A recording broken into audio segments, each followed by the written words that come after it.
no res publica, ele é bom no regnum, entende? Tudo isso são os nomes, né, que eles usam para essas coisas. Da época bem antiga, é a polis, res publica. Não há pena. A urbe.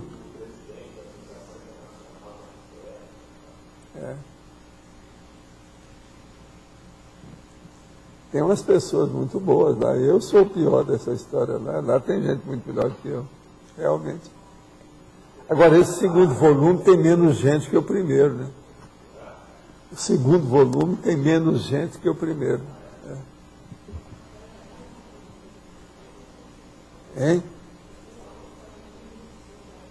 Eu não sei, nós estamos me colocando lá junto. Tertúlia. Minha gente, meu boa tarde aí para todos. Hoje é 23 de agosto de 2009, domingo. O verbete é o 1303, 4 páginas, 37 logias e 6 máximos. Tá certo? Agora, o que é a base da conscienciologia? Isso é dentro da conscienciometrologia, que é o conjunto dos princípios nos quais se assenta o paradigma consciencial, a partir da autoconscientização da multidimensionalidade da consciência, do princípio da descrença. Agora, eu só vou ler aqui alguns pequenos dados mais básicos sobre a base da conscienciologia, porque dentro da argumentologia tem uma série de considerações. Então, a inteligência evolutiva, o princípio da descrença, o código pessoal de cosmoética, o laboratório conscienciológico da evoluciologia, o ciclo multiexistencial pessoal, a lei do maior esforço evolutivo. Agora, é bom ver nas realidades, as duas realidades, a fim de aprendermos melhor a própria existência quanto à conscienciologia. A primeira realidade, a consciência não é o soma, o corpo humano, biológico. Segunda realidade, a consciência não é o holochakra, o corpo energético. Agora, depois tem, na sutileza, a sutileza das bases da conscienciologia está embutida no próprio paradigma consciencial assentado na multidimensionalidade e transcende as outras linhas do conhecimento, por exemplo, a somatologia e a psicossomatologia. Agora, no fim, nós falamos, os seres humanos dividem-se em duas categorias. Quem já domina com lucidez as energias conscienciais, a minoria mais rara. E quem ainda não as domina, a maioria absoluta carente. Aqui parece que está faltando um M no segundo domínio. Questionologia. Como encara você as bases técnicas e paratécnicas da conscienciologia? Quais são para você os princípios conscienciológicos norteadores da autoproex? Aí agora, lógico, você que tem que responder uma coisa dessa. Aí está mexendo os seus brilhos. O negócio é muito sério. Então, isso é a base da conscienciologia, que é o tema de hoje. Agora aqui, pergunta. Qual a relação do EV com a sinapse ou cérebro? Olha, o cérebro tem relação com o paracérebro tem relação com a energossoma. O EV se baseia nesse trio. Cérebro, paracérebro, energossoma. Qual atributo prioritário e prático foi evidenciado na sua experiência de cosmoconsciência? A cosmovisão que nunca foi imaginada antes. E a seriedade da vida. Quando eu tive o fenômeno da cosmoconsciência, eu fiquei com um certo complexo de sorrir à toa. Eu comecei a pensar demais nos processos mais sérios de tudo. Então eu cheguei à conclusão que muita coisa nossa é por leviandade, naquela ocasião. Nós não levamos a vida muito a sério. Eu, com esse negócio de rir muito, às vezes o povo, eu posso parecer um bobo alegre. Mas, em compensação, quando eu falo sério, os caras acham que eu sou até antipático, como ele falou lá no livro. Está falando isso lá. E na primeira vista, assim, que eu estou sério, estou falando a coisa séria. Então, veja, na vida é o seguinte, com roupa ou sem roupa, você está sempre com o bumbum de fora. É uma dificuldade esse negócio. não é fácil ficar o bicho, né? Agora, de modo que essa questão da cosmovisão me levou para um processo de seriedade maior. Então, por exemplo, se você começar a rir demais, você está produzindo o quê? Você está produzindo só energia para o cosmos, satisfação e tal. Mas isso é pouco. Porque esse sorriso, às vezes, ele não leva o conteúdo daquilo que precisava. Entende como é que é? Então eu fiquei assim com um certo complexo na temporada, eu ia rir, essa roupa. Como é que é? Eu sou um ser vivo. Preciso pensar no cosmos. Estou só falando aí porque está perguntando. O patrocínio de eventos como a TENEPS vem no sentido do extrafísico para o físico? Existem eventos no sentido oposto, do físico para o extrafísico? Existe um movimento de ida e volta de acordo com as habilidades e necessidades da mini-peça e do serviço? Olha, tem uma coisa aqui que está errada. O patrocínio de evento como a TENEP não vem do sentido do extrafísico para o físico, não. Se você tirar com assim, não tem TENEP. Bobagem. A coisa mais séria é a pessoa, é a personalidade humana. E existe, o que é o TENEP? É assistência daqui para lá também. O que é isso? Não é só de lá para cá. Agora aqui, ó, a nossa amiga está fazendo muita questão só do amparador, a gente não pode esquecer o amparando. O serviço aí é feito a dois. Então, a TENEPS é assim, a OFIEX também, o negócio é muito sério, não é bem assim não. Existe um movimento de lá para cá e um movimento daqui para lá, mas o mais importante é o daqui para lá, essa questão. A superação do processo embrionário, gestacional e de desenvolvimento humano até a fase adulta para a realização dos potenciais só é possível através de novo processo da ressoma. Existe a possibilidade do soma adequado e saudável após a dessoma da consciência de nível evolutivo cosmoético, que cumpriu sua proex em grupo karma também de alto nível, ela permanecer disponível para a ressoma de outra consciência do mesmo nível superior? Como assim? O que a pessoa quer dizer? Ele cederia lugar? Seria isso? Essa tecnologia está sendo desenvolvida nos níveis paragenéticos? Será possível no futuro? Eu não entendi bem a pergunta, não. Mas parece que ele está querendo um substituir o outro, né? Isso é impossível. Tudo é muito bem estudado. Não tem jeito de fazer o entrante. Isso aí é o ser entrante, é aquela conversa fiada antiga. Isso não existe. Tudo nosso, da consciência, é única. Por isso que a maior possessão interconsciencial não é um domínio ainda total, absoluto. Porque se fosse, a pessoa morreria. Entende? Ela dessomaria o corpo e ia estourar. Então mostra que sempre é parcial, mas mesmo parcial, se a pessoa domina a outra, já faz um estrago. Por que costuma-se dizer que deva ser mais fácil evoluir aqui no plano físico e no extrafísico? O que poderia haver de tão impedidor ou embaraçante no extrafísico que tornasse o trilhar da evolução por lá mais complicado? As chances, oportunidades de nós melhorarmos não se estendem ad infinitum? Sendo assim, não deveria ser conquistada naturalmente a qualquer momento, em qualquer dimensão? Será que o problema estaria na rapidez dos efeitos pensênios? Assim, pensamentos positivos manteriam o nosso equilíbrio, ao passo que um negativo apenas poderia nos jogar no buraco do ato. Será isso? Of course. Sure. Yes. Sim. O que mais tem? É isso aí. Agora, veja, o problema mais sério é o da afetividade da pessoa e a realidade franca do plano extrafísico. Numa dimensão extrafísica, tudo é franco, não tem jeito de tapear. Aqui não, a pessoa vem, ela entra no restringimento físico, ela esquece. Então a mamãe esquece que aquele filho foi o que matou a ela na vida anterior. Isso é uma bênção, ela pode trabalhar junto. Isso aí o povo não entende. Esse é o motivo de existir a vida intrafísica. A pessoa, temporariamente, ela é obrigada a esquecer os seus defeitos para ficar com a coisa melhor. Isso é no tapa. Então você veja, a própria vida é a primeira grande instrutora. a grande mestra. Estou fazendo um trabalho para a faculdade sobre o Cristo, numa abordagem em cima do livro Vida de Jesus, de Ernesto Renan. Se o Cristo, de fato, morreu para nos livrar dos nossos pecados, ainda tem que ver isso ainda. A partir daquela época, o planeta não deveria ser um mundo evoluído? Já que todos que viessem para cá seriam livres de qualquer mácula? O Cristo, de fato, não ensinou ninguém a evoluir? Gostaria da sua opinião. Esse aqui ainda não ouviu nada, está começando agora. O caso é o seguinte: são as bobagens e tolices do cristianismo. Jesus Cristo falou assim: o reino de Deus está próximo.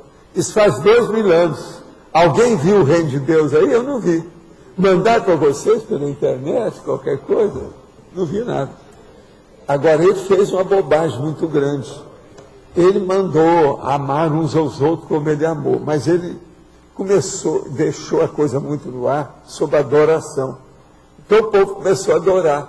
Hoje eles adoram até ele em barro, em metal, entende? Em madeira. Quer dizer, esse negócio de adoração foi uma das piores coisas que o cristianismo arranjou.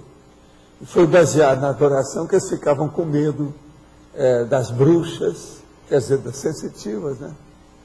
Ficaram com medo, começaram a destruir todo mundo, a fazer os autos de fé, queimar todo mundo na Inquisição.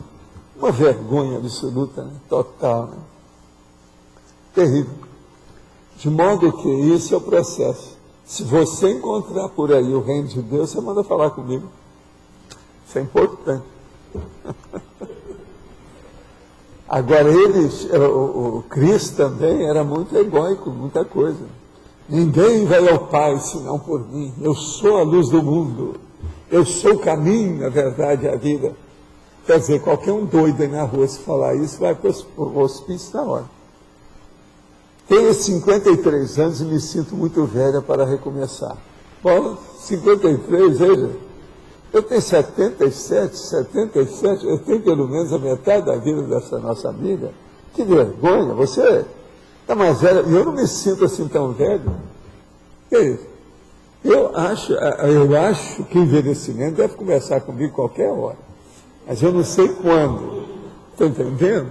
Agora, eu estou com 77, hoje o povo está vivendo 120, você está com 53, você está na metade da vida, né?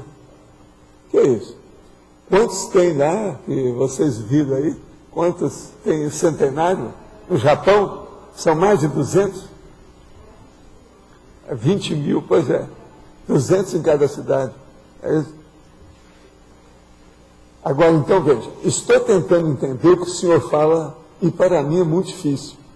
Se puder me ajudar, gostaria de saber como faço para aumentar os meus dicionários mentais. Já comprei um laptop e estou escrevendo tudo. Boa, mas sinto que falta alguma coisa. Teria, além dos livros da Conscienciologia, algum livro que pudesse me indicar para ler agora e aumentar os meus horizontes? Por favor, preciso de sua ajuda para ter mais lucidez. Olha, aqui nós acabamos de ver que o negócio do Nossa Evolução deu certo. Quem sabe que é o caso. Você já leu Nossa Evolução? Dá uma olhada. Nossa Evolução. Agora, ó, anota tudo aí. Eu estou falando lá para nossa amiga que está ali. É 20 mil no Japão de mais de 100 anos. Pois é, presta atenção. Agora, ó, só para lembrar, passe uma temporada aqui conosco, que eu vou te dar uma geral, passar no Lava Jato e dar um banho de loja, não é isso que a gente faz? Vamos fazer força. Professor, talvez já deve estar sabendo, porém, é somente para reforçar, que o Paraná já estamos com 2.480 casos da influência A. E Cascavel já é a segunda cidade em número de casos do Paraná. A região de Curitiba concentra mais casos confirmados, 844. Seguida por Cascavel, 294. E Londrina, 237. Entre os óbitos confirmados, 53% eram mulheres, 47% homens. A maior parte, 64% das vítimas, tinha entre 20 e 49 anos. As mortes ocorreram entre 14 de julho e 20 de agosto, de acordo com o governo estadual. Está vendo? Justamente o período do inverno, até agora. Mais frio, esfriou, pouco piora, né? O negócio está aí. Isso aqui é o nosso Adélio que mandou, isso ele pegou agora, é coisa recente da história. Agora, aqui não está falando quantos morreram em Foz. É isso? Agora, veja bem, Cascavel já são 294 pessoas que têm caso confirmado. Eles não falam quantos morreram. Teve gente que andou falando para mim lá que aqui em Foz morreu mais gente que em Cascavel. Pedi orientação de leitura e vocês inicialmente me indicaram Nossa Evolução. Aqui, ó. Já li e gostei muito. Agora eu gostaria que me indicasse mais alguns para que eu possa dar prosseguimento aos estudos. Quem é que... Porque a Nara não está aí, né? Então quem é que vai indicar isso? É você que vai indicar. Quem é? Faz favor. Eu não posso estar falando muito de meus livros, porque eu já falo demais.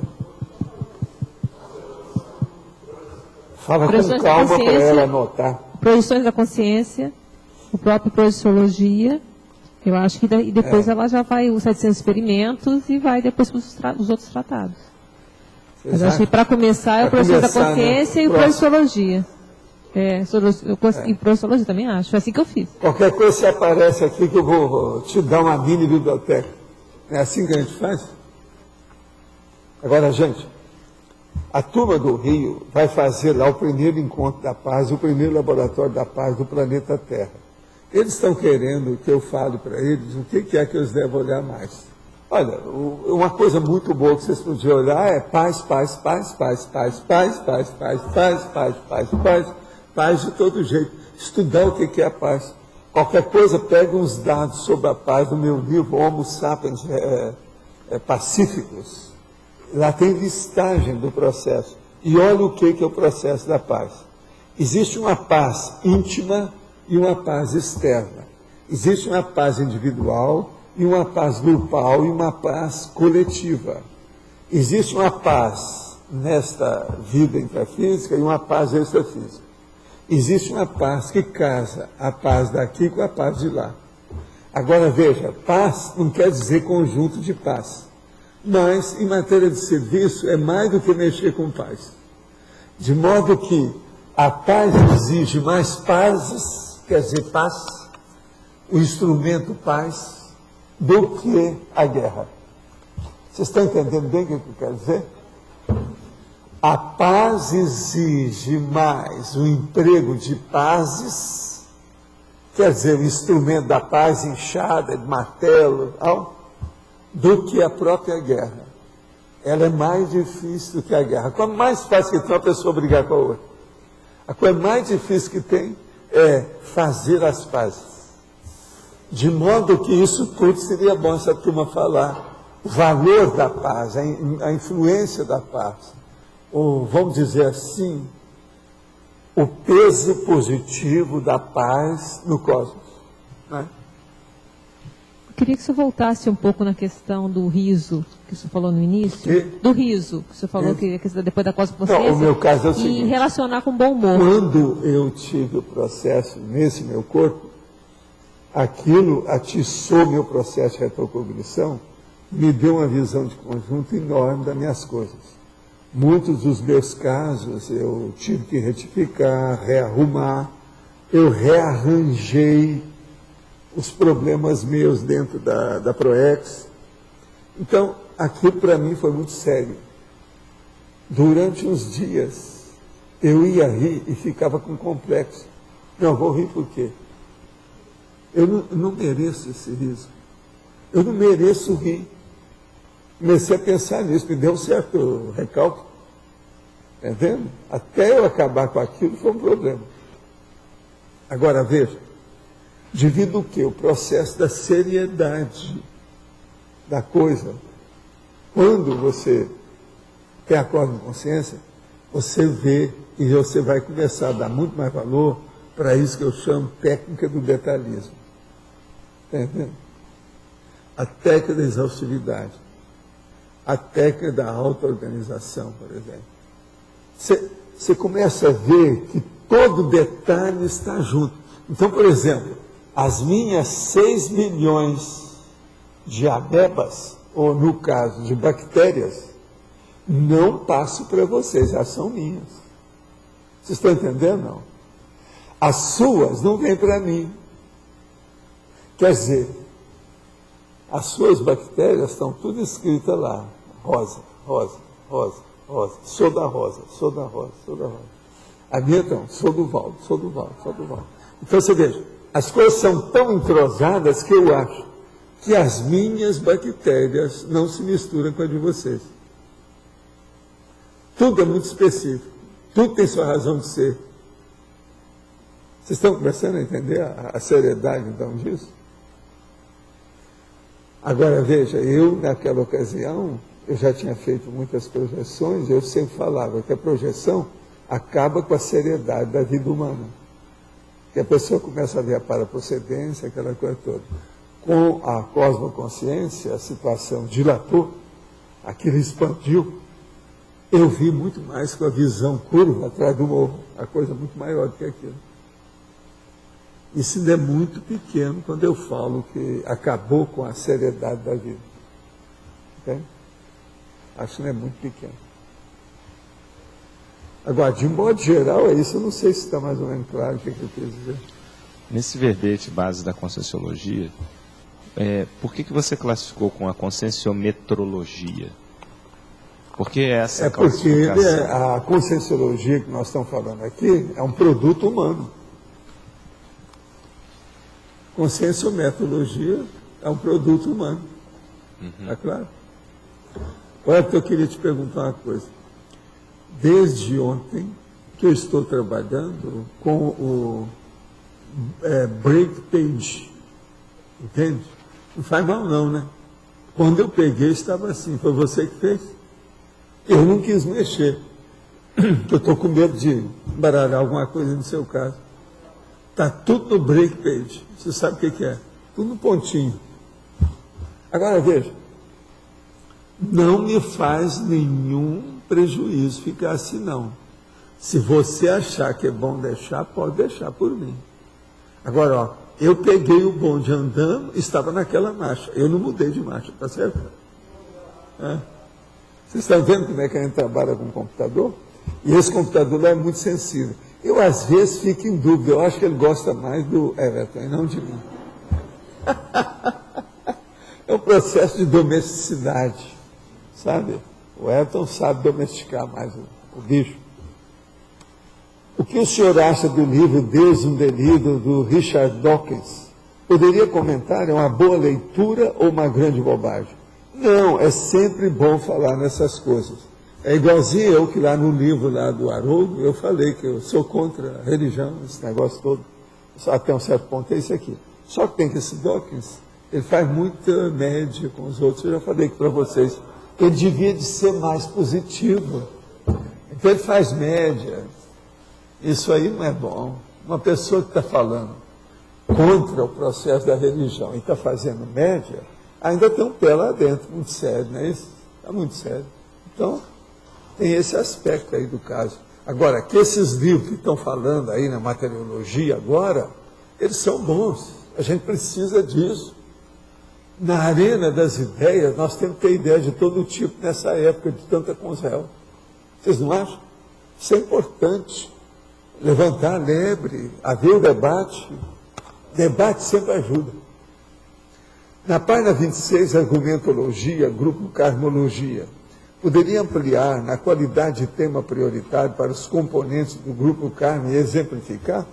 Puxa, isso aqui é a Beth que está pedindo. Ela pede tudo, com todos os detalhes, porque ela só fica ouvindo e já passa para o computador. Né? Então vamos ver aqui, página 26. Não, é 23, né?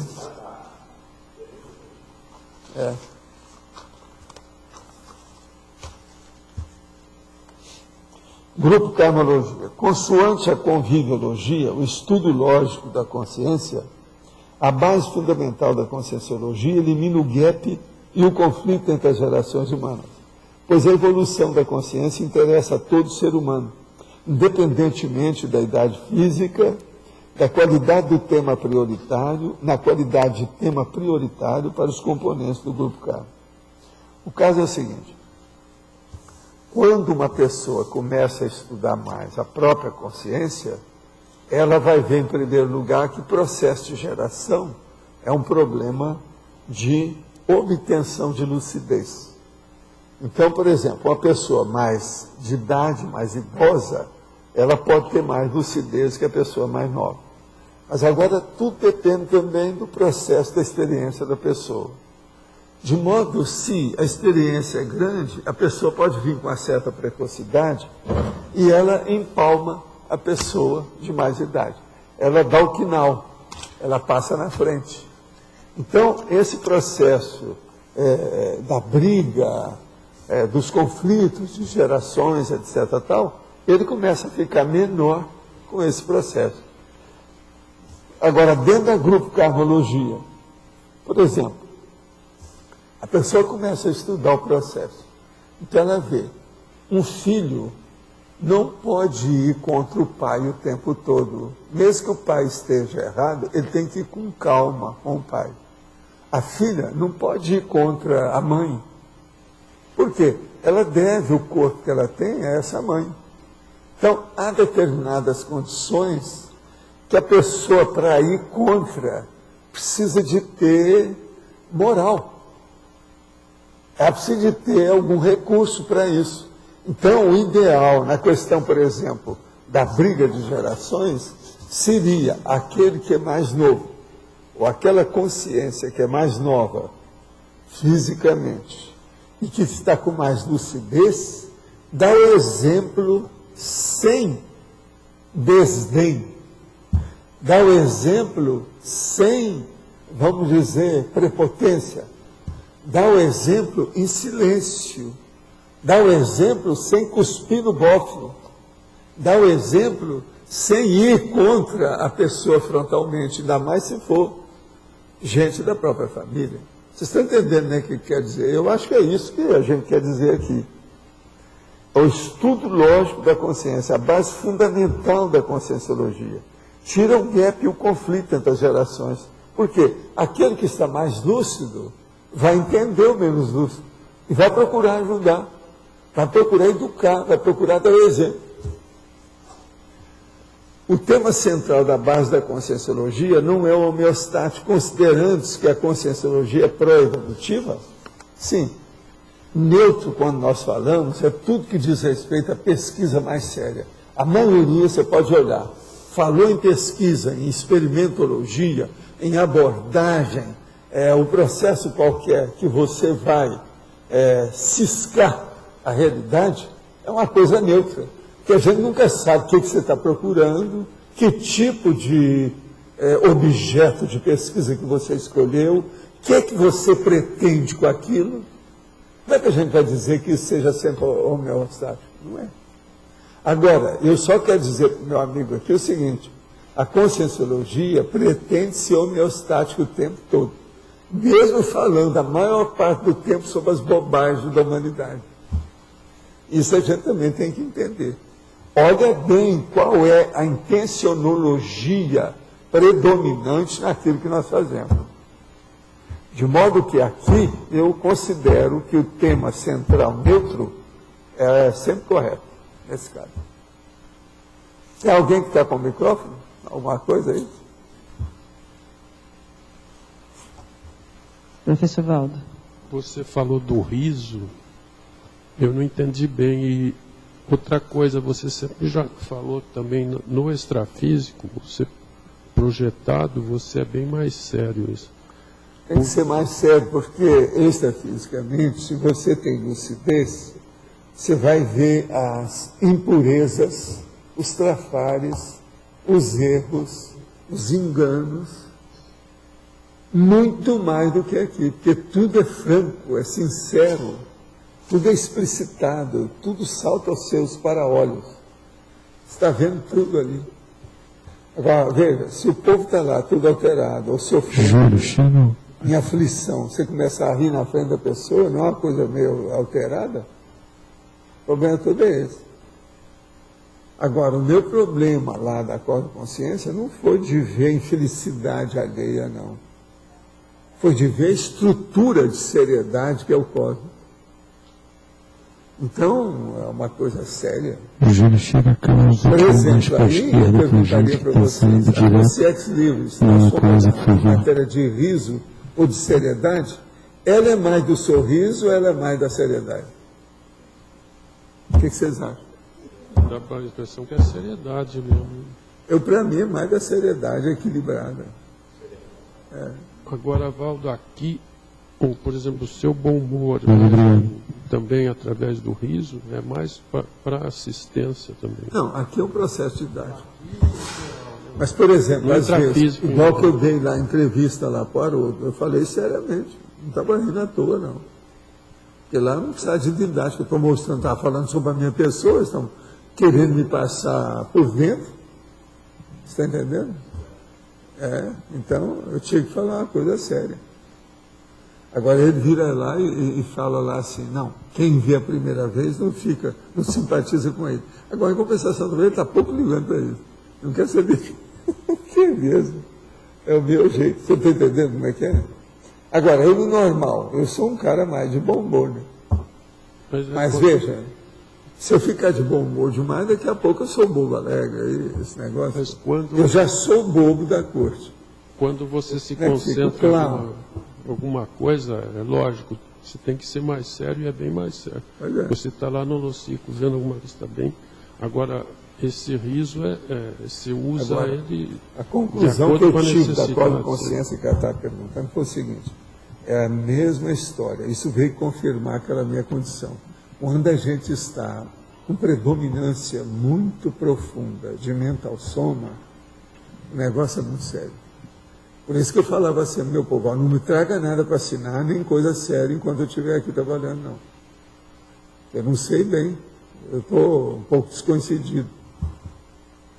Durante muito tempo a turma me respeitava.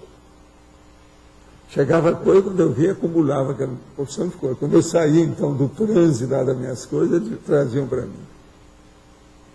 Então, veja, toda vez que você vai para o mental soma, há uma seriedade no processo. Como é que seria essa seriedade? Não é bem seriedade, o nome seria outro. Seria um processo de equilíbrio da serenologia, da serenidade, né? Alguma coisa nesse sentido.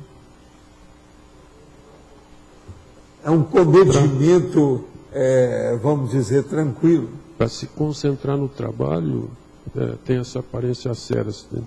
Né? Não, e você também ter pensamentos mais abrangentes.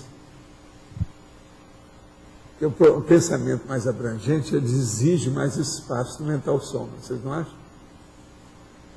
Vamos supor que você precisa da prosêmica para colocar alguma coisa no almoxarifado do seu mental soma. Você tem que ter mais espaço para colocar os processos de mental soma. Vai exigir mais. Isso aqui é o fato. Mas durante o dia dá a impressão que a maioria do tempo você é mais sério com as coisas. Não, comigo mesmo, eu sou uma pessoa muito séria com o Valdo. Sabe como é que é? O Valdo sozinho com ele é muito sério. Eu só penso o tempo todo. Agora, de vez em quando eu solto umas gargalhadas sozinho, posso falar até sozinho e tal. Entende?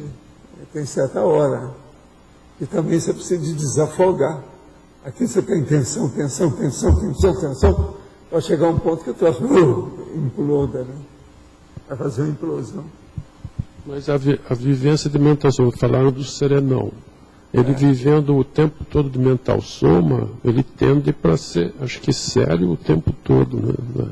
Dá para entender isso, não é isso? Agora, outra coisa que eu quero dizer para vocês.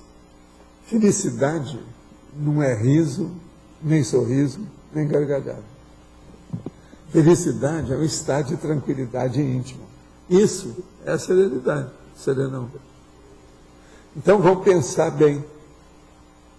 Uma pessoa não quer dizer que seja feliz porque ela está sorrindo. O palhaço acabou de perder a namorada e ele é obrigado a fazer piada. Essa era a história do palhaço.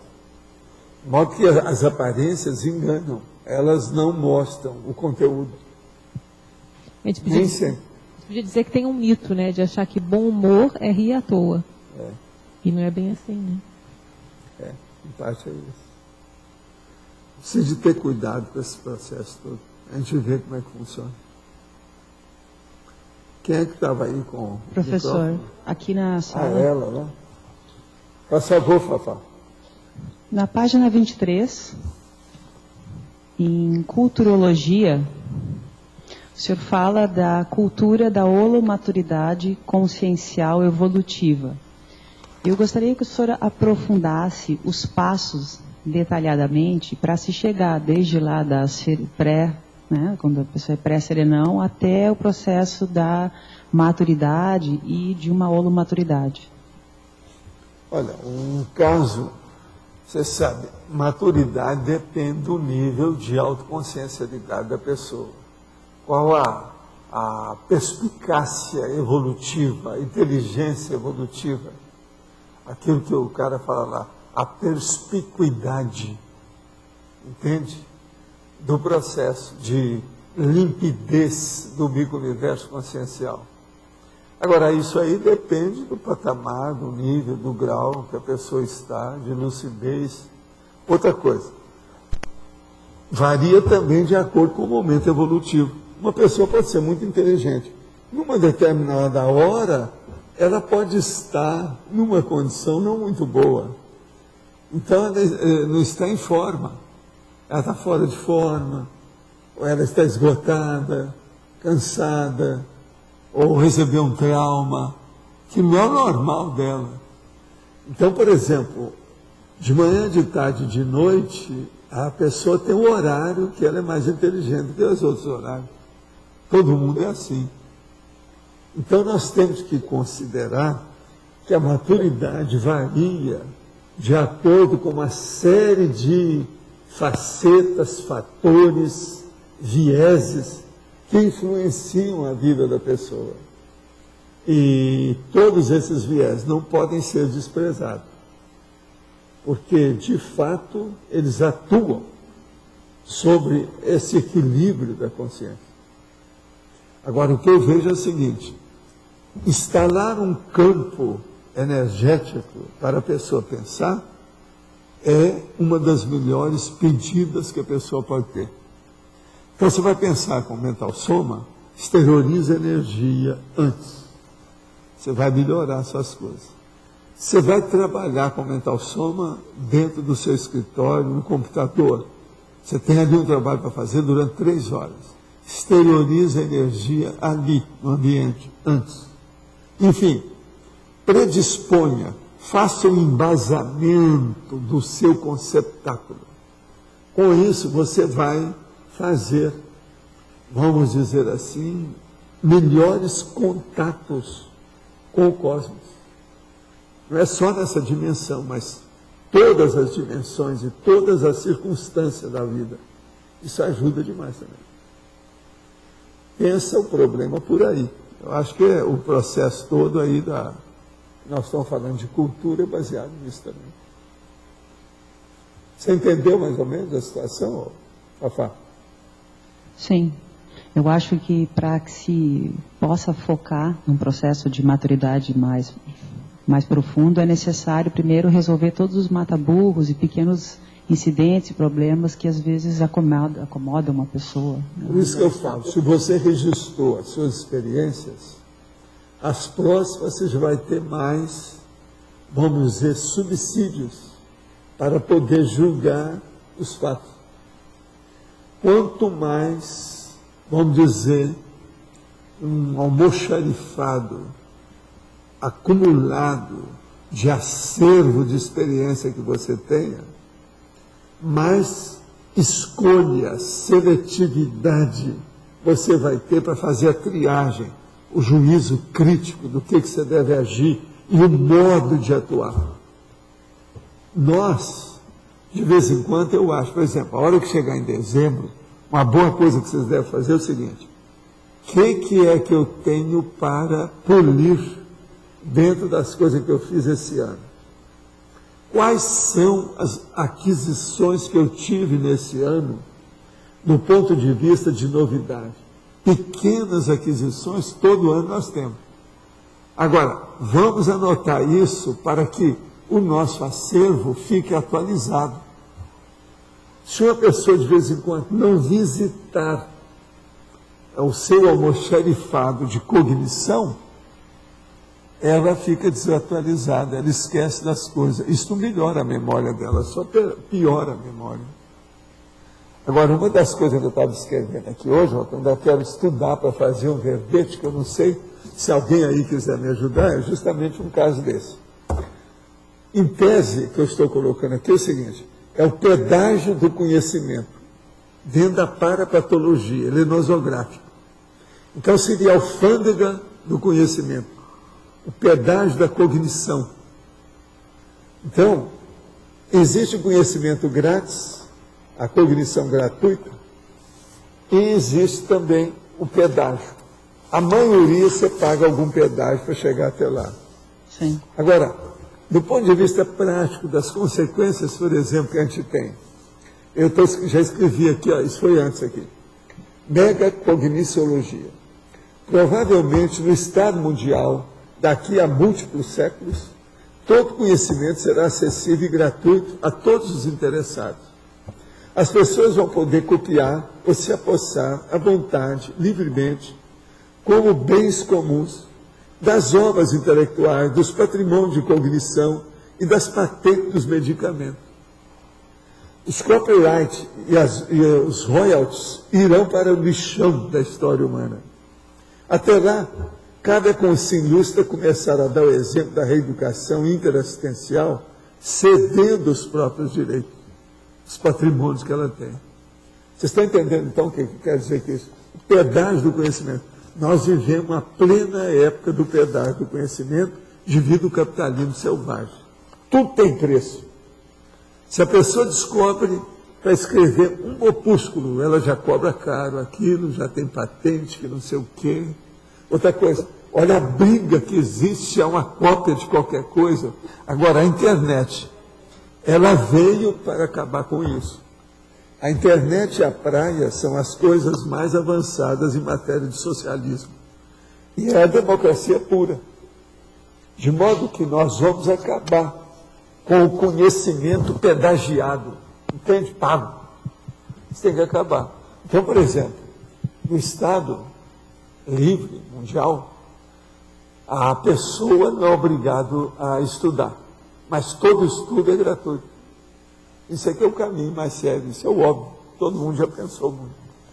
Você entendeu, né? Isso aí influi dentro dessa história que você perguntou da cultura. Sim.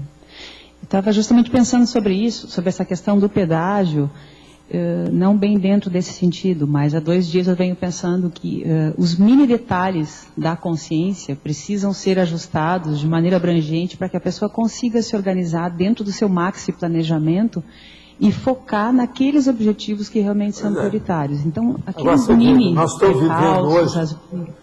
vivendo hoje uma condição que tem faculdade aí, que o aluno paga R$1.000 por mês.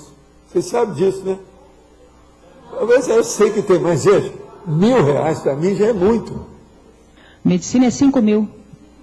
Porto Alegre, medicina é 5 mil. Impossível de acreditar, mas é verdade. Gente, isso é uma loucura, está tudo errado, tem alguma coisa errada. Agora, veja, tudo é indústria da educação, é indústria do ensino. Há vergonha esse ensino.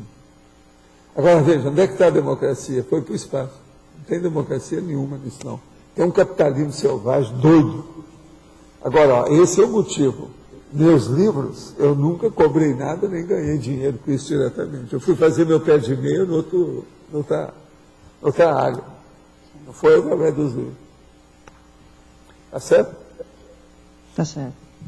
Ontem o senhor falou que quando uma pessoa faz muita TACOM, ela acaba esvaziando a necessidade sexual. Sim, era o caso, por exemplo, eu já usei isso muito na minha vida, o Chico Xavier usava muito, outros médios usam. E também que muitas pessoas deixam o assediador para trás há séculos, mas ele continua próximo. O senhor pode esclarecer esses 2 pontos?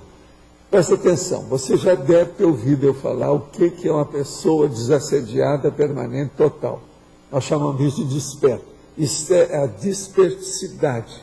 Ou seja, dentro da despertologia, a pessoa desassediada. Sendo desassediada, eu pergunto para você, você acabou de ficar desassediado. Você não recebe mais nenhum assédio que te faça mal.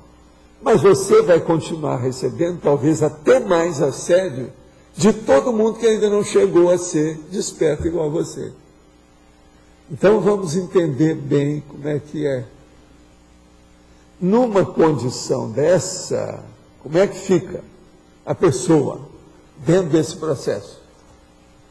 Então, ela vai ter muita gente atrás dela de tudo quanto é jeito. Dentro da área de afetividade, assediador, isso e aquilo. Ela tem que julgar energia para os outros. Então, por exemplo, uma pessoa desperta, ela tem mais facilidade de dominar o processo da necessidade sexual. E também de oferecer mais energia, mesmo em base sexual para os outros. Tá certo? Então, o problema é examinar isso aí.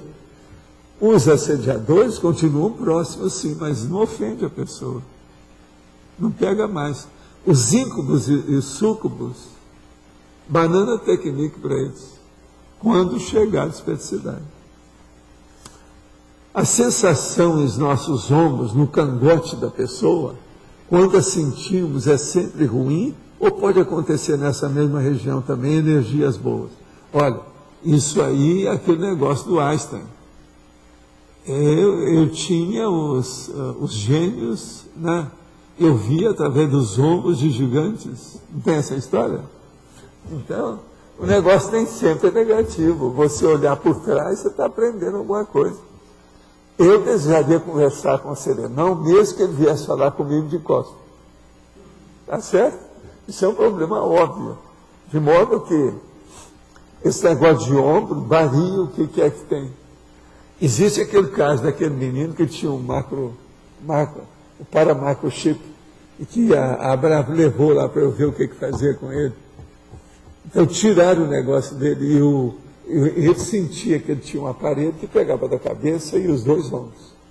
Aquilo pegava assim um triângulo nele. A hora que ele veio, nós começamos a jogar energia, o tal mal começou a mexer com energia com ele. Ele sentiu que, não, já veio, já estou sentindo tudo agora. E saiu, todo filho. Recuperou o processo dele. Agora, cada um faz o que pode. Outra coisa, até que ponto que aquilo era a sinalética energética dele, que eles estavam tentando ver se, vamos dizer, defendia mais, né? Fazer o desassédio dele, para que os assediadores não tomassem conta. Então, criaram uma tiara energética forte na cabeça dele, que estendia até os ombros. Até um certo ponto era uma espécie de pelerine. Ele tinha uma tiara com a pelerine. Você está entendendo? De energia. Era o máximo. Agora, eu trabalhei na questão e senti o processo dele. O problema era aquele mesmo. Podia ser que tivesse ali o paramicrochip, etc. Agora, ele era ectoplasta, todo mundo sabia, médio efeito físico. Já tinha acontecido vários fenômenos com ele. Você tinha pego o microfone para falar alguma coisa? Ah, já. Quem é que está com o microfone, então? Quem é que tem? Tem mais alguém, não? Então, eu vou. Eu ia querer voltar na questão da seriedade. Porque também se a pessoa é muito séria, ela incomoda ao grupo, né? Então teria que ser... Aí entraria o histrionismo da pessoa dosar... A seriedade, tem que dosar. Aí entra mas o riso também tem que ser dosado. O problema de emoção, principalmente a emoção, socialmente falando, ela tem que ser dosada o tempo todo, você não é? É o jeito.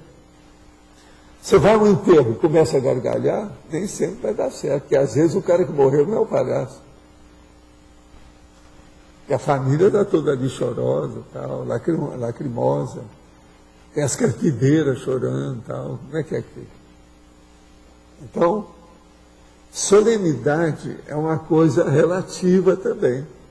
Mas às vezes você tem que obedecer às circunstâncias sociais, tem que fazer o social da solenidade. Não tem jeito, né? Isso faz parte. Agora, o problema desse convívio é necessário muita inteligência. E a pessoa mostra sempre o nível que ela tem através do convívio diário. Quanto mais a gente conviver com a pessoa, mais você vai acabar conhecendo essa pessoa. Agora, isso é o óbvio da situação toda que tem por aí. De modo que não é fácil. Agora, a gente querer fazer média com os outros para ficar com a imagem mais ou menos boa o tempo todo, também eu acho isso bobagem. Eu vi isso também muito cedo. É o tal negócio. Uma pessoa que dá muito valor para a opinião pública, ela vai querer fazer média o tempo todo. Já outra que não dá mais valor para a opinião pública, ela já se restringe. Ela se vê dentro daquilo que tem a necessidade dela, do trabalho que ela está desempenhando, aquele desenvolvimento da tarefa dela. Mas não para fazer média. Agora, a pessoa, por exemplo, que procura celebridade, fama, ou que defende mais a autobiografia, também precisa disso. Agora, na média nossa, hoje, eu acho isso tudo bobagem. Isso não é o essencial. Isso é moldura do quadro.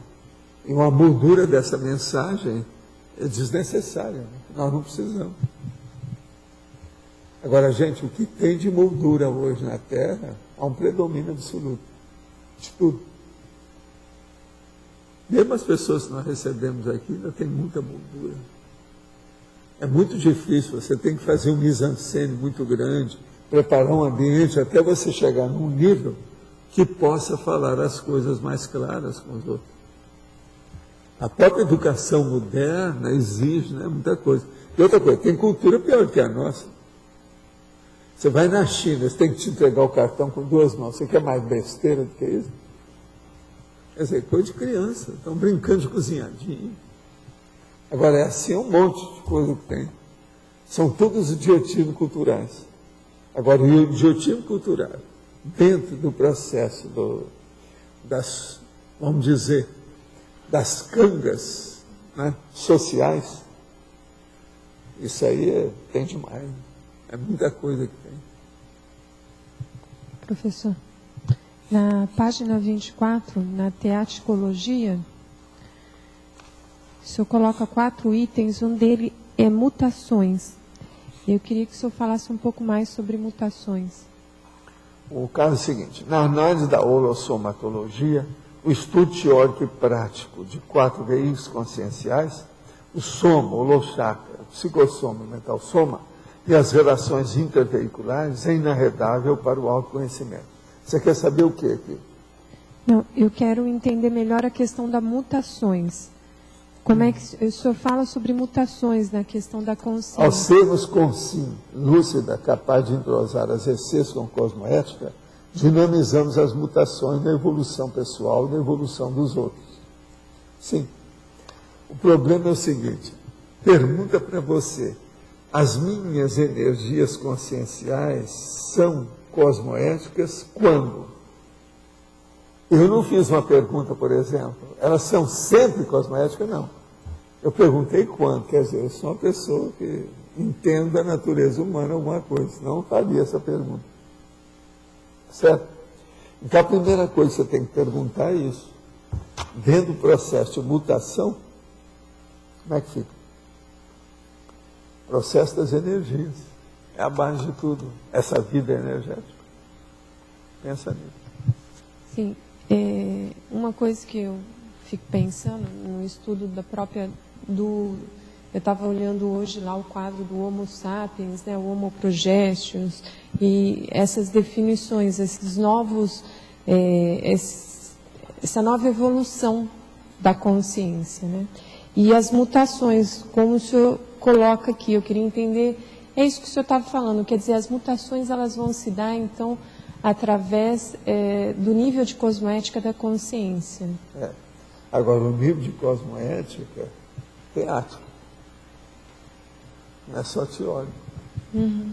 É a parte técnica, vivenciada, prática da história. Agora, a base toda é essa aí. Agora, outra coisa, para chegar nessa cosmoética, Nós não podemos fugir da interassistencialidade. Falando em cosmoética, tem que pensar em interassistência. Senão a pessoa está sempre defasada. Ela ainda não alcançou a panorâmica do assunto. Seja o assunto que for. Isso eu estou falando assim de uma maneira generalizada, para você entender bem. Mas eu não vejo muitas saídas. Eu não vejo como isso ser diferente. Então, a primeira coisa que a gente vê é o seguinte: a partir do desperto, mas você podia dizer que poderia ser a partir do teneticista, todo mundo começa a pensar cada vez mais em interassistencialidade. Se você pensar nisso, você vai ver que interassistenciologia e conscienciologia é a mesma coisa. Um é sinônimo do outro. Que é o primeiro Homo sapiens, depois do Homo sapiens sapiens, né? É o Homo sapiens assistente. Assistente. E essa questão também da mutação, ela vem através de uma questão energética, né? Da consciência que já está trabalhando com energia, que já está se projetando. As energias, elas vão ajudar no processo da mudança de patamar da consciência também, né?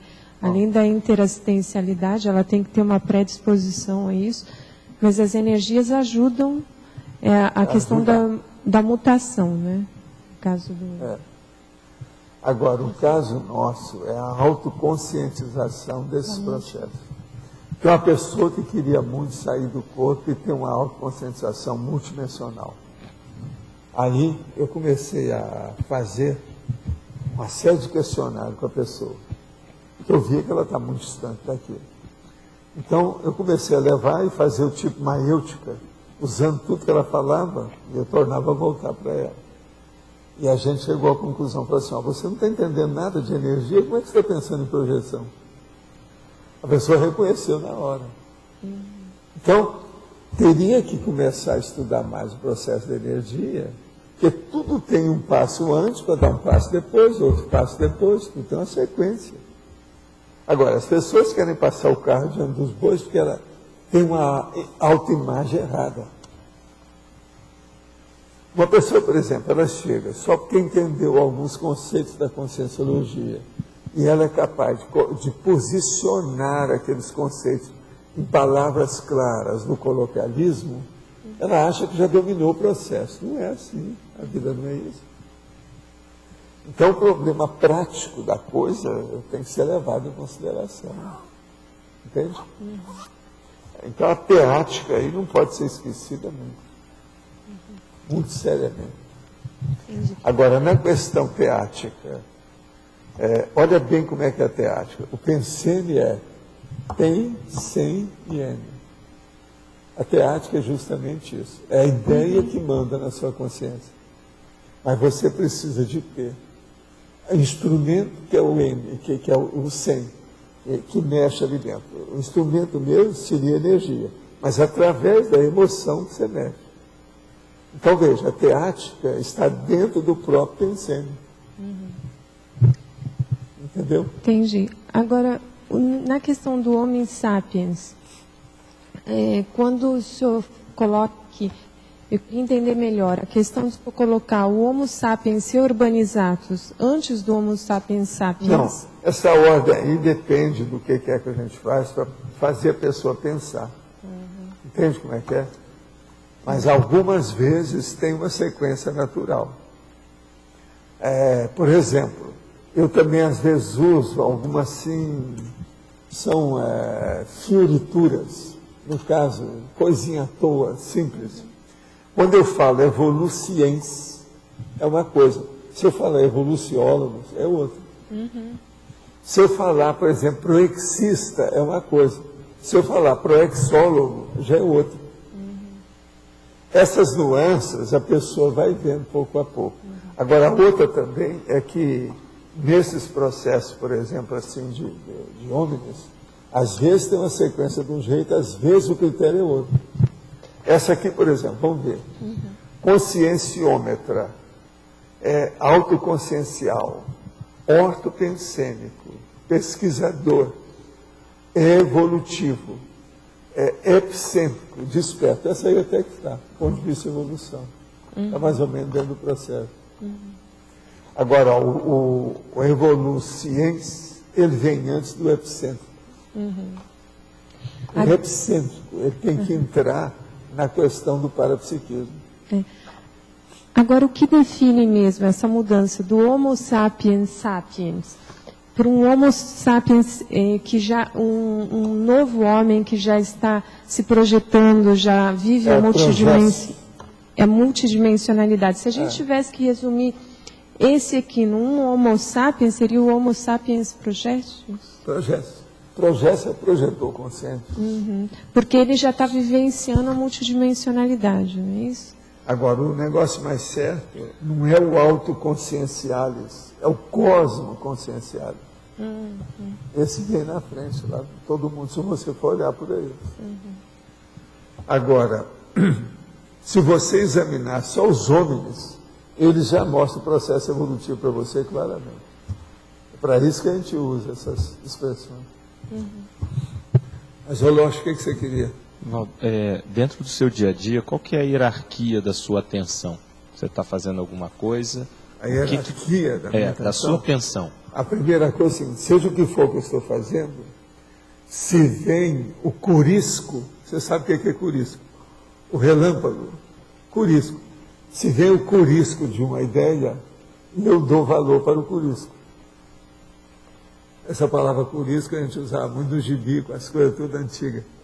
E era assim que a gente falava. Não, apareceu o curisco. Então, espera aí. Me dê um minuto. Espera aí que eu vou anotar uma coisa. O que é o curisco? O curisco é a ideia relampagueante. Então, a primeira coisa que eu dou mais valor, devido ao meu processo estar sempre em andamento, é para a ideia, ou seja, o tem do pensando. Se ocorre alguma coisa que chamou atenção, eu quero anotar aquilo, com calma.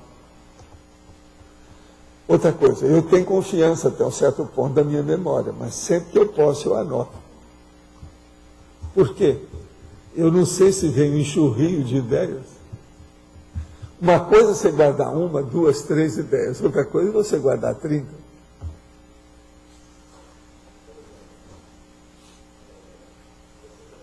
Bem que às vezes você está trabalhando mental somaticamente, está lá fazendo verbete e de repente vem a questão da energia, os amparadores trazem a consciex. Sim, mas isso é todo dia. Então, a sua atenção nesse momento deixou de lado a ideia, pelo menos aquele tipo de ideia, e você foi trabalhar. Não, e às vezes é preciso, porque são as circunstâncias.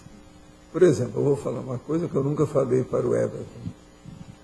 Everton, você já viu que às vezes você vai trabalhar no computador, eu estou sentado na minha mesa, você está lá no computador. Eu às vezes levanto, saio, puxo a porta e vou para dentro. Daí a pouco eu apareço de novo. Você acha que eu fui ao banheiro todas as vezes? Agora, você está entendendo? Às vezes isso acontece. Isso é o dia inteiro. Dia e noite. Entende? Mesmo quando a gente está trabalhando lá, isso acontece. Não é sempre que é isso, mas quantas vezes? Você já deve ter visto, conforme o dia às vezes, eu levantei 4 vezes. Entende? Agora, eu te digo, para onde eu vou? O que eu faço? Onde eu vou? De onde eu vim? De onde eu vou?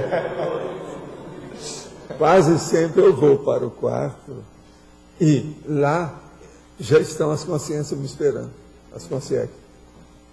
Vendo como é que é? Isso é para não afetar o trabalho, nem você, nem a situação que está ali. Você sabe, a paraprocêmica, ela existe, né, em matéria de energia. Né? Muito embora a energia não tem nada a ver com isso. Mas veja, você coloca a energia com a consciência doente, a contiguidade tem um valor enorme. Você está entendendo a diferença disso? A energia em si não tem nada a ver com o tempo. E isso é terrível se tiver uma consciência que está perto de você. Então, tempo e espaço. O max mecanismo assistencial já funciona com você de uma forma que você já tem um indicador da sua atenção para onde ela deve ir naquele momento. Então, nesse caso lá, que você está lá com o Everton, de repente você para, sai, existe... Agora, aí você vai ver, porque eu falei que eu comigo sou muito sério, o tempo todo sou mais sério. Agora, tem a hora que você canta no banheiro, isso aí tem outra coisa, mas isso é exceção. O normal não é isso.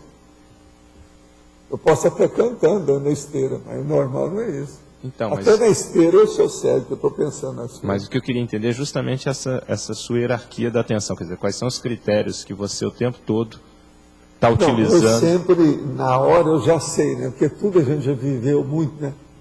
Você já teve precedente Então, de tudo. alguma coisa diferente dá um Raramente valor acontece maior. qualquer coisa nova, não tem jeito.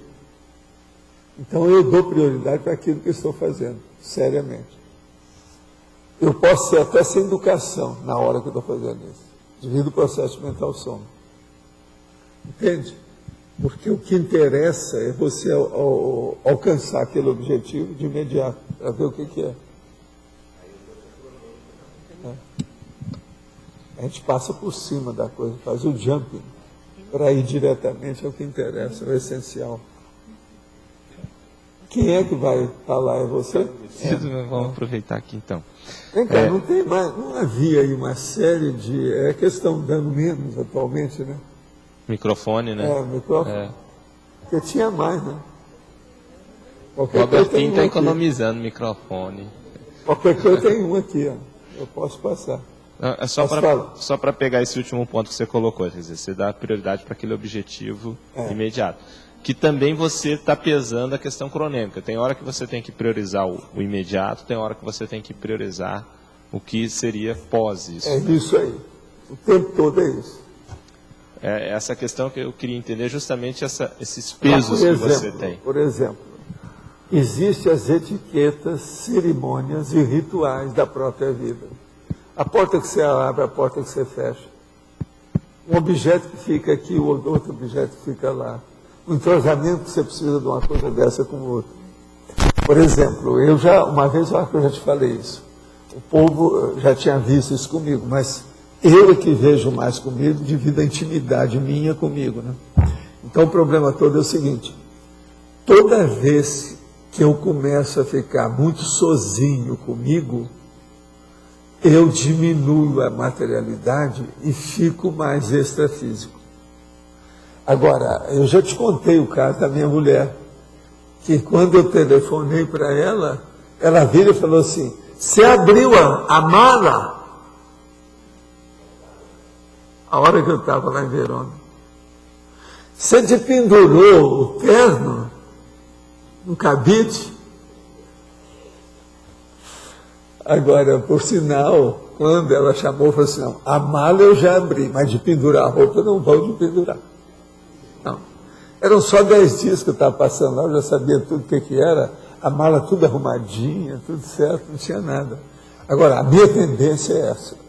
E outra coisa, se aquilo perdurar muito e eu estiver sozinho, eu vou, vamos dizer assim, aperfeiçoando todos os movimentos. Eu já faço previsão do que vai fazer, o próximo passo, como é que é, milhões de coisas. Daí a pouco, aquele ritual que no normal são 8 passos, eu já faço com 4. Vê se me entende. Agora, o que eu vejo é o seguinte: eu não acho que seja bem meu temperamento que influi nisso, não. É mais um processo para a psique. Entendeu? Quando você comenta aquele caso lá do político lá em Brasília, né, que você está no hotel, eles chegam, olham para a pessoa, para ver aonde que eles podem... elevador. Isso, do elevador. Você desce logo com o cara. Então, tem aquela pessoa que chega no local e a mentalidade dela é ver aonde tem questão de dinheiro e tal, né, só procura ver isso. O outro só olha a questão de sexo, vai entrar numa sala, ver aquela mulher que mais... Tem as pessoas curiosas. Aí eu queria saber o seguinte: você, normalmente, no seu normal, quando você entra, qual é o que você vê? Não, é o extrafísico, mas o que é a tendência? Minha tendência é ver o objetivo de eu estar ali. O que é que eu estou procurando? Eu quero saber o que é. Por exemplo, eu vou ficar ali dentro, eu já vou olhar o local de poder, o que é que manda ali mais? Matéria de energia. Isso tudo, eu tenho esse hábito desde rapazinho. Não tem jeito de tirar isso de mim. Eu chego no lugar, estou sempre vendo o que é que vai ter, como é que é. Agora, energia é uma coisa que eu estou dentro dela, vê se me entende. A energia é o meu oxigênio. Eu só penso nisso, espontaneamente. Eu não tenho sacrifício nenhum para nada disso que estou falando para vocês, não. Isso tudo é espontâneo. Agora, outra coisa, a minha divisão de atenção é que eu considero uma das melhores coisas da vida. Eu sempre recomendei isso para vocês e torno a recomendar. Aprenda a fazer divisão de atenção. Então, por exemplo, eu posso fazer 50 rituais aí normais no meu corpo. E eu já resolvi um monte de coisa nesses 50 rituais. Minha divisão de atenção vem aqui. Agora veja, eu não entro no banheiro com óculos. Ou de cueca. Então veja, meus rituais são todos muito... Está entendendo? São todos muito rígidos. Agora, isso me ajuda demais. Eu tenho todos os rituais mais ou menos iguais. Quando eu altero, é preciso ter cuidado. Se eu sair da rotina, eu posso errar. Isso eu já expliquei aqui para vocês. Agora, lá no livro do nosso amigo, que eu estava lendo aí com calma, eu falei, né, que eu sou um cara do detalhismo. Tudo meu é detalhado. Ele falou lá. Entendeu? Por que é? Agora, isso, vocês sabem que eu sou assim. É o meu jeito. Eu sou muito predictable. Quer dizer, sou muito previsível. Uma opção de coisa. Mas em outras eu sou super imprevisível. Se entra um outro interesse que muda a ritualística, a liturgia da própria vida, a coisa tudo muda. Está entendendo como é que é? E outra coisa, eu sou capaz de mudar de caixinha, aquilo que eu falo, mudou de bloco. Eu sou capaz de mudar de bloco com uma facilidade enorme, na hora. Não volta atrás. Agora, isso tudo demora anos até você se reeducar, né? Eu acho. Tudo é necessário. Por exemplo, Locha, você me conhece há muitos anos. A Aline me conhece, tal. Nada. Você já me pegaram algum dia que eu tivesse dificuldade para falar se eu não estivesse afônico? Eu não estou afônico, estou normal. Já viram meu jeito? Vocês já viram? Vocês já me viram totalmente inibido alguma vez com alguma coisa? Agora veja, esse processo da falta da desinibição é porque você acabou com a canga da liturgia. O povo esquece desse processo da liturgia, da ritualística da própria vida. A cerimônia de se viver, que é o problema da etologia. Isso aí é o pente fino da etologia, que é o comportamento. Agora veja, a força presencial da pessoa depende muito disso aí. Depende do porte e depende demais desse equilíbrio básico. Por exemplo, a pessoa tem uma boa força presencial desperdiçada. A maioria é assim. Ela não conjumina, ela não faz a união entre a força presencial espontânea que ela tem com a arquitetura de equilíbrio da manifestação da liturgia da vida, da ritualística da vida dela. Você está entendendo o que ele quer dizer com liturgia e ritualística? Esse nome não foi eu que criei, é o que o povo usa. Que é o da sociologia, é o do convívio, da convivialidade. É o conjunto da sequência natural das suas atividades, ações ou atos dentro de um determinado contexto. Agora, isso tudo, eu acho que é a coisa que devia de ser mais simples na vida, mais rudimentar na sua existência, e nem sempre é. Há pessoas que ainda carregam uma ritualística muito pesada, que, sob certo aspecto, solapa a manifestação consciencial dela. Exige muito. Então, por exemplo, a hora que eu ponho minha roupa toda de branco, o que eu fiz? Eu cortei só 90% da ritualística da vestimenta. O povo pensa que é o contrário. Quem olha para mim, não, tem sempre que arranjar uma roupa branca suja demais, não sei o quê. Tem nada disso. Agora, tudo de caso pensado. Você veja bem, na hora que eu deixo minha barba, você já pensou quantos dias, meses e semanas eu já economizei de não ter que fazer a barba? Quanto tempo eu já não pude trabalhar devido a... Eu devo muito à minha barba. Eu não sei quantos verbetes eu devo à minha barba. Vocês estão entendendo, né? É do tempo que eu economizei. Então, veja, isso tudo é o estudo da ritualística, da liturgia, do dia a dia de todo mundo. E tem um impacto na ProEx diretamente. Né? Tudo. Total. Porque muita Agora, gente veja, eu falo, todo mundo leva isso aí sem consideração. Quer dizer, desconsidera isso, porque isso aí é uma coisa insignificante. Não tem valor maior. Porque a pessoa não vê que a base de tudo é isso. A liturgia seria uma espécie assim do próprio oxigênio psicossomático da pessoa do ponto de vista da psicometria. Você está entendendo? Quer dizer, qual é a emoção que faz ela ter aquelas ações? Ela desenvolver aqueles atos. Ela fazer o cerebelo funcionar daquele jeito. Agora, outra coisa. Quando eu comecei a estudar isso e dar mais valor, eu não achei livro nenhum. Na ocasião não tinha. Eu estava no curso científico. Então, eu comecei a pensar, isso é muito sério, eu tenho que levar. Agora, eu tenho que fazer o meu curso. Meu curso para eu aprender comigo mesmo, que é o curso de autodidática, no caso. Sabe como é que é?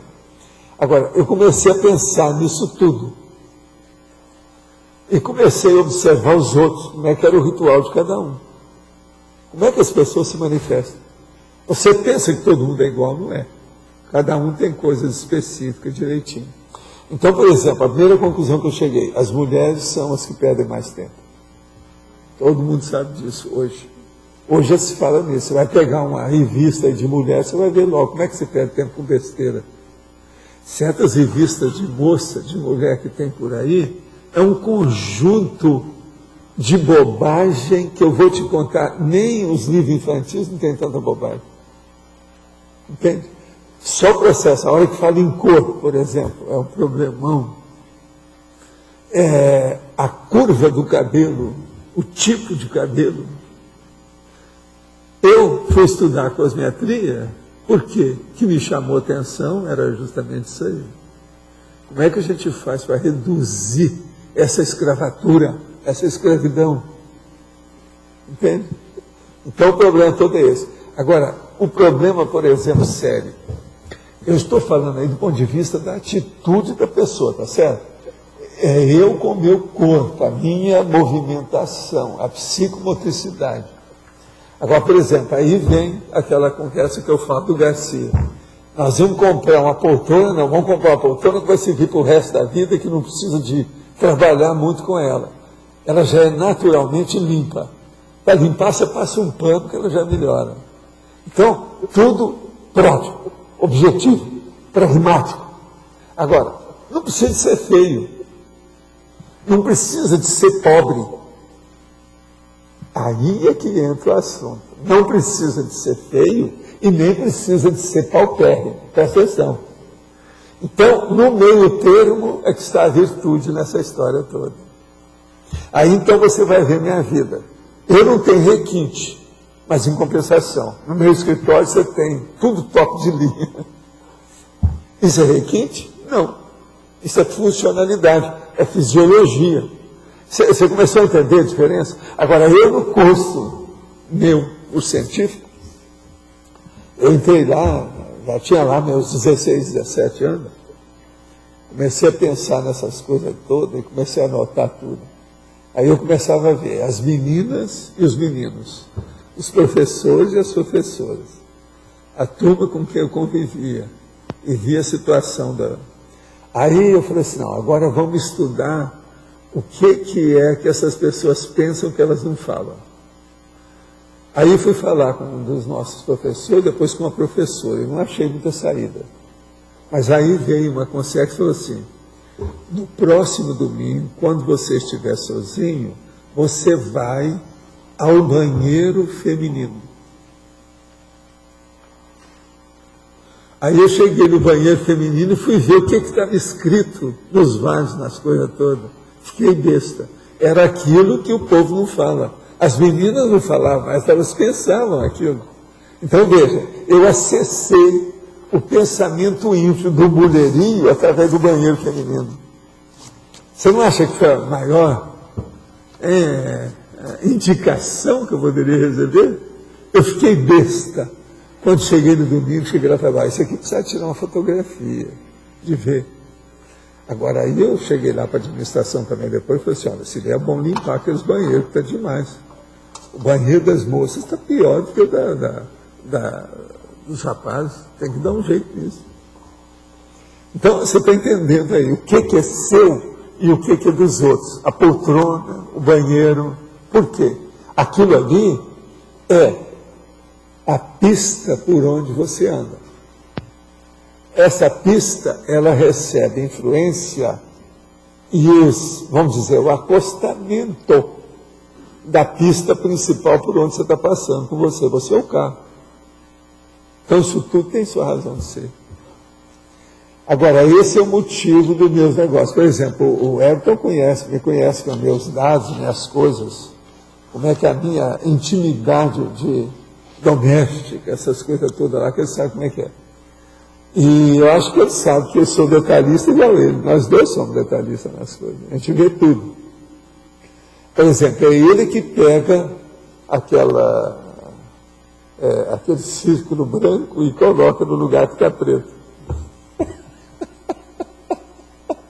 Você está entendendo? Mas esse é um processo de decoração. Todo mundo sabe que isso aí é que seria o correto, para dar uma ideia também de limpeza, de clean. Entende? Você está começando a entender, então, o que é a liturgia e como é que ela é abrangente. O povo não dá muito valor para isso. Agora, isso, eu estudei demais. Agora, valeu a pena. A liturgia me ajudou demais quando eu comecei a sair do Brasil, fui para o exterior, para ver os problemas culturais, esse idiotismo que havia, Hollywood, Japão, Filipinas, você está entendendo? A Europa. A síntese que você faz é a questão da rotina útil, né? O conceito de rotina útil seria isso, quer dizer, você criar um ritual, só que é funcional. Aí que é os hábitos sadios e rotinas úteis. Eu nunca arranjei outras expressões melhor do que essa para colocar no lugar. Não tem jeito. Agora, gente, eu vou responder aqui, que tem umas perguntinhas. A TENEPS é um instrumento essencialmente de base conceitual, conscienciológica, ou existem outras esferas, mundos, civilizações não humanas, com outras denominações, variações técnicas? Não. TENEPS é uma coisa que existe por todo lado quando a consciência torna-se mais lúcida. E outra coisa, a TENEPS também tem extrafisicamente, a hora que se ajuda, que melhora uma pessoa, você vai na baratosfera, você vai ter que trabalhar com alguma coisa de assistência. Não, você não aguenta nem ficar lá. No 700 experimento, no item Conceitos para a Execução Plena da PROEX, fala: coleiras familiares e sociais do ego, do inversor consciente jovem, servem como instruções. Como posso entender isso? As coleiras familiares e sociais, o jovem, por exemplo, o inversor, ele tem que começar a ver o que é que ele tem como coleira. O que é que influi? Qual a canga que está no pescoço dele do ponto de vista social? Primeiro ele olha as familiares, as íntimas, as domésticas. Depois ele vai ver, por exemplo, na profissão, aonde ele estuda, no clube que ele frequenta. Agora, tudo isso vai servir como instrução. Por quê? Ele vai aprender alguma coisa com isso. Por que é que aquilo às vezes ocorreu com ele e ele não viu o que ocorreu? Ele aceitou a canga e nem percebeu que estava com a canga. Quer dizer, a coleira do cachorro pegou o cara e nem viu o que estava. Essas coisas tudo existem. Não entendi a relação entre tacon e sexualidade abordada anteriormente. Poderia explicar essa relação? O que é que eu falei que tacon e sexualidade, não é? Hoje eu falei isso. Foi aquela hora da... deve ter sido isso, sim, você tem razão. O caso é o seguinte, por exemplo, Chico Xavier, ele pensava demais em assistência aos outros, era o tempo todo. Com isso, então, todo o processo da energia dele era defasado e exteriorizado através daquilo. Por quê? Quando você faz assistência de tacon, é uma consolação. Ele, então, bancava a maternagem dele através daquilo. A maternagem, por exemplo, numa mulher, às vezes, acaba com o sexo dela. Vocês sabem disso, né? Uma mulher, por exemplo, que está grávida, ela já começa a ficar um pouco alterada com os processos de hormônio, e às vezes também cai um pouco a libido, o processo da excitabilidade sexual. Agora, depois, quando começa o aleitamento também, a mesma coisa acontece. Agora, vamos supor, a pessoa não pariu, mas ela está usando toda a maternagem através daquilo que ela faz para atender pupilos, ou condições, ou assistidos, ou isso, aquilo, animais domésticos, etc. Isso tudo escoa a tensão e a carência do processo sexual. Quais são os pontos a observar para sabermos com segurança que uma pessoa que está decidida pela conscienciologia em sua vida está realmente unida aos amparadores e não sofre mais interferência dos guias cegos?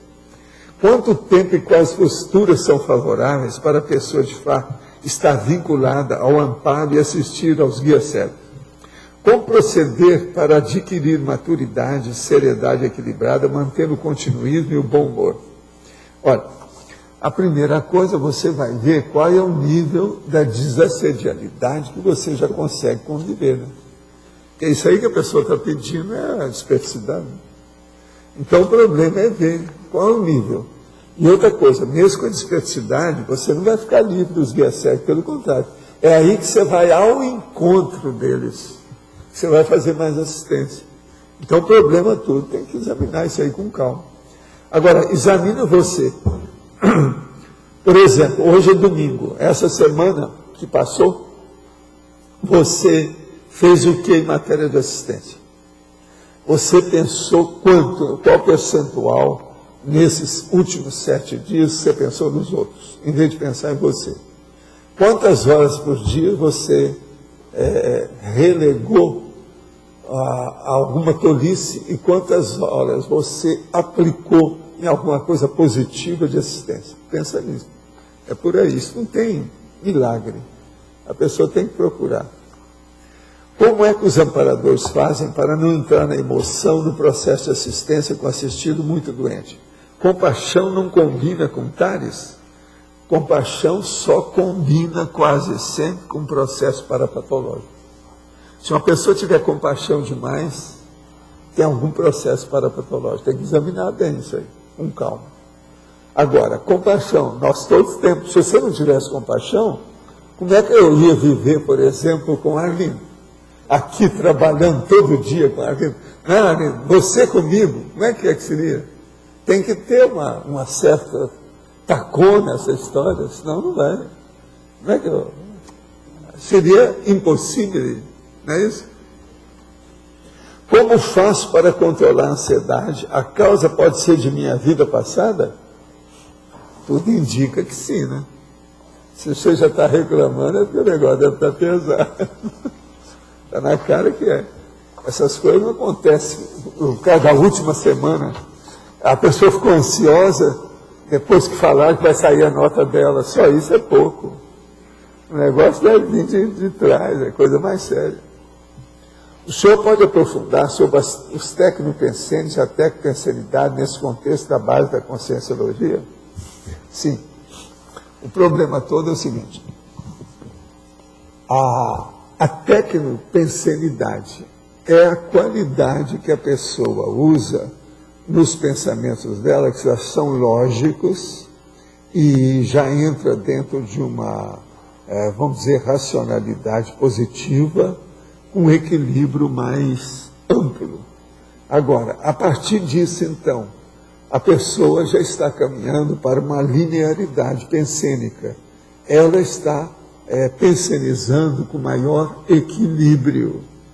Ela já não está sob o domínio dos vendavais emotivos ou paroxísticos de problema de transes da condição dela, as injunções do dia, a aflição disso ou daquilo, ou a amargura por causa daquilo, e etc. Isso, então, a pessoa já superou. O técnico pensante também quase sempre diz respeito àquilo que a pessoa está pensando, refletindo, para chegar a uma conclusão maior sobre determinado assunto. Então, é uma pensalidade técnica para obter algum proveito do ponto de vista de objetivo claro. A pessoa está esclarecendo um tema para si mesma. É um problema de auto-reflexão. Você poderia aprofundar mais sobre o trabalho com as consciências quando escreve? Como ampliarmos a lucidez para as interferências e efeitos multidimensionais que escrevemos? A primeira coisa é fazer aquela passividade ativa do ponto de vista intelectual. Do jeito que tem a passividade ativa do ponto de vista energético, você faz isso do ponto de vista intelectual. Então, por exemplo, não, eu vou deixar agora todo o campo de pouso das ideias dos amparadores para eles aterrissarem. Entende? Então, eu abri aquilo. Eu me fiz a predisposição do problema. Isso é que é o que eu chamo lá do conceptáculo aberto. Isso. Para cérebro receptivo, o abertismo consciencial, enfim, a condição dessa. Mas então, Fafá? Professor, o senhor menciona em masculinologia e femininologia a questão do conviviólogo e a convivióloga. Eu queria entender isso com relação à resposta que o senhor deu antes para o Loche, a questão da eliminação dos rituais, o melhor convívio possível, a autodisposição dentro do convívio e as inter-relações. O caso é o seguinte, você, com o passar do tempo, a sua tendência vai ser diminuir e eliminar todos os rituais de moldura, de muletaria, secundários que não interessam. Eu, por exemplo, uma das coisas que eu vi na maçonaria logo que eu entrei, é que o processo de ritual é muita repetição bate-pensênica desnecessária. A mesma coisa, por exemplo, quando eu fui ver a primeira missa lá, o cara estava de corpo presente, cadê o cadáver na frente para fazer a missa, é muito ritual. Mas veja, eles precisam, para manter os membros, os que participam, unidos. Aquilo, então, é um jeito de nivelar por baixo o povo todo. Que a hora que você nivela as pessoas, tipo caserna, por exemplo, o exército nivela todo mundo que ele serve. Então tem o soldado raso, o cabo, o sargento, o capitão, o major, essa hierarquia toda, e tem dragonas, tem a marca no braço, etc. tal, tem uniforme. Essa uniformidade é nivelamento por baixo.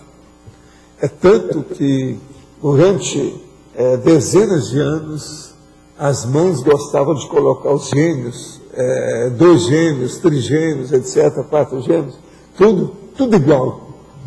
Com o passar do tempo, vieram os psicólogos, os psiquiatras, começaram a estudar aquilo, e falaram assim, isso não é ideal, porque essas personalidade dessas crianças, elas são diferentes, ninguém é igual. Nós precisamos de tratá-las, cada uma do seu modo, de modo que acaba com essa uniformidade, que isso não é o ideal. Agora, a mesma coisa, existem as escolas que têm uniforme específico dos alunos, etc.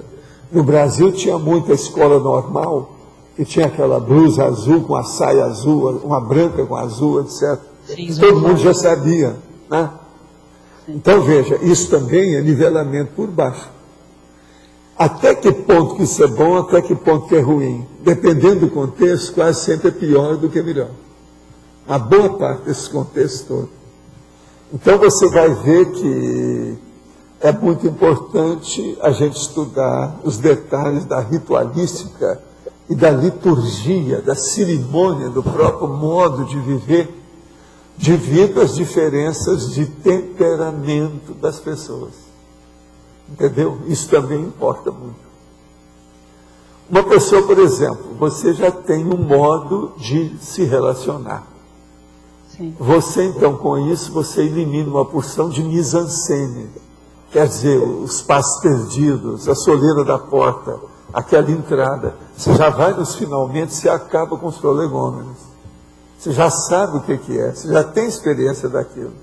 Agora, por quê? Você já criou um ritual para entender a pessoa que está apresentando a você. Você já sabe o modo. Você não vai se perturbar nunca com quem eles apresentaram para você, a situação toda, seja quem for. Porque você já tem um padrão de reação natural perante uma pessoa nova. Que isso é que a gente chama que é o pré-casal. Você entendeu mais ou menos o que eu quero dizer? Sim, mas o senhor fala, por exemplo, essa eliminação dos rituais, com relação ao convívio, é o fato de eu, por exemplo, ir me relacionar com as diversas pessoas sem ficar perdendo tempo e pensando alguma coisa do tipo, devo falar, não devo. Você vai a uma casa que você nunca foi, tem uma recepção, um sarau, um jantar, um banquete, uma solenidade, seja o que for. Lá pelas tantas, todo mundo fica em pé, começa a beber uisquinho, beber isso, comer aquilo, e eles vão apresentar a você.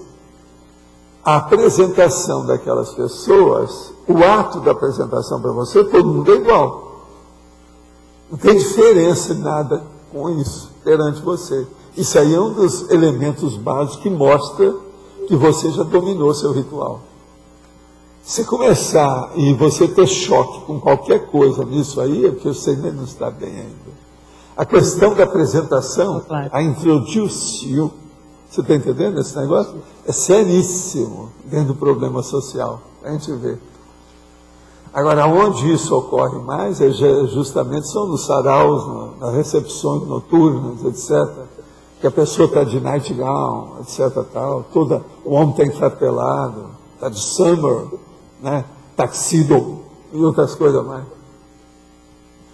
Então, o conviviólogo é aquela pessoa que tem um traquejo limpo nessa área de convívio, não perde muito tempo, eliminando os rituais e as excrescências. O conviviólogo é aquele que tem uma maior profundidade de entendimento teático da conviviologia, mais do que a mediocridade da história. Então, com isso, não há afobação. O coração não dispara, quer dizer, não dá taquicardia. Nenhum frisson vai atingir a pessoa. Não tem nada disso. Então isso é muito importante. A base da assistência. Está claro aí para você? Agora sim. Sr. Walter. Sim. Em binomiologia, o senhor menciona o binômio para direito para dever. E na exemplologia, o senhor coloca a cosmoética interassistencial. Pode-se dizer que a vivência desse binômio para direito para dever é uma das bases dessa cosmoética interassistencial? Até um certo ponto né? Porque eu te pergunto, existe algum para direito que não se relaciona com algum para dever? Pois é. Por exemplo, se você tem um direito, você tem o dever de ficar circunscrita ao âmbito, estou usando a sua palavra, viu, Antônio, em homenagem a você, ao âmbito desse para-direito. Você não vai extrapolar os domínios do para-direito. Entendeu o que quer dizer? Uhum. Então, veja, aí é o seu dever que estabelece o limite. Então, é o entendimento desse limite para direito e para dever que vai dar o tom da cosmoética interassistencial. Vai lá, aí é que é o X. Então, a primeira coisa que a gente pensa, Cris, sério, todas as grandes ideias básicas que dirigem a nossa evolução, elas têm parâmetros definidos. Se você ainda não identificou esses parâmetros, você está pecando em alguma coisa. Os parâmetros têm que ser definidos, identificados. E a identificação, a definição desses parâmetros passa por... verificar através dos efeitos, que eles tudo são causa. Tá. Então tem que ver os efeitos que saem dali. Atingiu você, atingiu os outros, como é que é? Aquilo extrapolou o seu micro-universo consciencial? Aquilo ultrapassou o cordão dos seus sapatos, como a gente fala? O problema todo está aí. Aí entra o para-direito e o para-dever, mas bem nítido. Agora, esse binômio é terrível, né? Agora, na base da conscienciologia, ele é perfeito. Pois é, então é isso que eu queria entender. Você não pode esquecer isso nunca. É um dos pilares da conscienciologia, justamente isso. Vamos dizer assim, a pedra angular da história. Cada problema da cosmoética. É a pedra angular. A cosmoética, a evolução, o problema da priorização, no caso, o momento evolutivo, tudo depende disso aí. É uma pedra angular, sim. Agora, a vivência desse binômio tem estreita relação com isso que o senhor acabou de falar, né? De estabelecer e definir os parâmetros das suas ideias.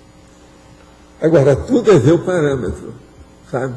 Agora, o Antônio, com a sua anuência, dentro do micro-universo. Você sabe que o Antônio é o seguinte, tudo que eu escrevo dentro, ele põe no âmbito. Isso é normal na história. Eu fico brigando com ele, certo? Mas eu sinto tudo que ele fala. Dentro da cosmoética, não é o ideal, né? Agora, o pior da história é o seguinte, é que eu tenho determinados elementos já, que é uma listagem. Uma listagem, por exemplo, para falar das especialidades. Então, por exemplo, em concordância com, sabe? E dentro dessas existe uma que é dentro da... Essa, às vezes, eu também entro, essa eu não mudo. Porque essa aí, se eu mudar, eu tenho que ver as outras que eu usei, que às vezes eu estou citando 20 especialidades do mesmo verbete. Entende? Quando é ambiente, até que o dentro cabe. Agora, quando é uma especialidade... Não, mas ele chegou e eu já sei que ele vai mudar. Agora, eu deixo de vez em quando só para ver, né, o que é que vai dar, né? Agora, outra coisa, ele não gosta que eu escrevo onde. Modo algum. Para ele, o onde não tem vez. Ele ouve alguma coisa com onde. Ele deve ter tido algum processo de indigestão com onde, alguma coisa assim. Onde também tudo se refere. Na qual, no qual. Onde também tem a ver com o local, né? Quando não é local, não é onde. Ele me faz lembrar o negócio da nossa amiga Valana. A Valana foi ver também um texto meu, por conta dela, e chegou e veio me falar. Tudo que tinha ao invés, ela colocava em vez. Não pode ser diferente, não pode ter. Eu falei assim, mas de vez em quando é bom, quando eu estou falando muito, é bom a gente não repetir. Mas ela não, tem que ser. Agora, ela gosta demais da expressão por meio. Mas essa eu já usava, entende? Por meio. Né? Através de, não, o melhor é por meio. Até um certo ponto ela está certa. O Antônio está certo, a Valana está certa. Quem começa a estudar acaba vendo essas nuances aí do processo da expressão. O dicionário utiliza muito isso, que é por extensão. E aí aquele conceito ele se expande, porque isso que você está falando, que onde não é local, muitas vezes é utilizado isso, você já deve ter visto, né? Por extensão, o Ruais utiliza muito isso. Aquela expressão, ela saiu daquela aquela acepção original e passou para outras. E nesse sentido, está correto, não está errado. Agora, o que eu vejo... Fica muito coloquial, né? Se você vai utilizar a norma padrão mais correta, não é o ideal. Não. Às vezes tem pode usar, depende do autor, a decisão é do autor. Compete ao revisor fazer sugestão de melhorar o texto. Agora, se o autor não quer melhorar, você vai fazer o quê?